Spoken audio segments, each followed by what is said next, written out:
திமுக காரங்களுக்கு எதற்கு இதனுடைய சக்தி தெரியலங்க ஐயா. யாருமே படிச்சு அங்க அதிகாரத்துக்கு வரல. அக்கா தமிழிசையக்கா சொன்னாங்க, நான் படிச்சேன், எத்தனை சப்ஜெக்ட்ல பாஸ் ஆனேன், இதெல்லாம் பாருங்க. உதயநிதி ஸ்டாலின் டிகிரி வாங்கியிருக்காரா தெரியாது, எங்க படிச்சாரு தெரியாது, அவரு பரீட்சை பேப்பர் யார் எழுதுனா தெரியாது.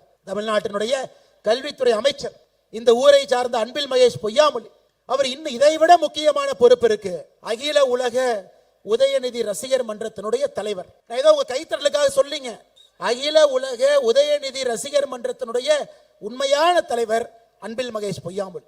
அது பாடல் வெளியீட்டு விழா, உதயநிதி ஸ்டாலினுக்கு பின்னாடி எங்கேயாச்சும் போறது, இதெல்லாம் தாண்டி கொஞ்ச நேரம் இருந்ததுன்னா கல்வித்துறையை பத்தி பேசுவார். இவர்களுக்கு கல்வியை பற்றி என்ன தெரியுங்க? யோசிச்சு பாருங்க. உங்களுடைய குழந்தைகள் என்ன படிக்கணும் என்ன தெரியணுங்க? தெரியாது. ஒரு அமைச்சரையும் பாருங்க.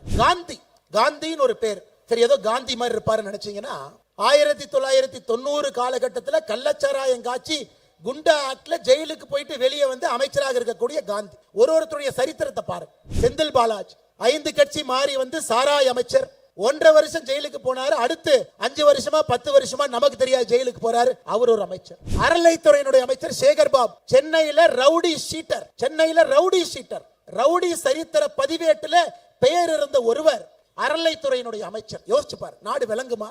அமைச்சர் ரகுபதி பக்கத்து மாவட்டம், அவர் மேலேயே வருமானத்துக்கு அதிகமாக சொத்து சேர்த்தாருன்னு கேஸ் நடந்துகிட்டு இருக்கு. அவர்தான் சிறைத்துறை நீதித்துறையினுடைய அமைச்சர். நாடு விளங்குங்களா? பாருங்க, ஒரு அமைச்சருடைய சரித்திரத்தை பாருங்க. இந்த கூட்டு களவாணிகள்லாம் ஒன்னா சேர்ந்து நம்ம குழந்தைகள் என்ன படிக்க வேண்டும் என்பதை தீர்மானம் செய்ய போறாங்களாம். ஒரு ரவுடி கிளாஸ் எடுத்தா ரவுடி தாங்க கிடைப்பான், நல்ல ஆசிரியர் கிளாஸ் எடுத்தா நல்ல பையன் கிடைப்பான். அதனால் இந்த கூட்டு களவாணிகள், சிறைக்கு சென்றவர்கள், மக்கள் பணத்தை கொள்ளையடித்தவர்கள், ரவுடிகளாக இருந்தவர், கள்ளச்சாராயம் காய்ச்சினவங்க, இவங்கெல்லாம் சேர்ந்து தமிழ்நாட்டினுடைய கல்வி கொள்கை எப்படி இருக்க வேண்டும் என்பதை பற்றி பேசிக் கொண்டிருக்கின்றார்கள். நீங்க அதை ஏத்துக்குவீங்களா? அன்பு சொந்தங்களே, நீங்க அதை ஏத்துக்குவீங்களா? கர்ம வீரர் காமராஜர் ஐயா கல்வி கொள்கையை பத்தி சொன்னா ஏத்துக்கலாம், புரட்சி தலைவர் டாக்டர் எம்ஜிஆர் ஐயா சொன்னா ஏத்துக்கலாம். தன்மை இருக்கிறது. அரசியல் தலைவராக இருந்து அதுபோல் மாண்போடு வாழ்ந்திருக்கின்றார் ஐயா நரேந்திர மோடி அவர்கள். ஒரு கல்வி கொள்கை எப்படி இருக்க வேண்டும் என்று சொன்னாலும் நாம் ஏத்துக்க போறோம். ஆனா இந்த கூட்டு களவாணிகள்லாம் சேர்ந்து தமிழகத்தினுடைய கல்வி கொள்கை எப்படி இருக்க வேண்டும் என்று சொல்லிக் கொண்டிருக்கின்றார்கள். அதை எப்படி நாம் ஏத்துக்க போறோம்? நீங்களே யோசிச்சு பாருங்க.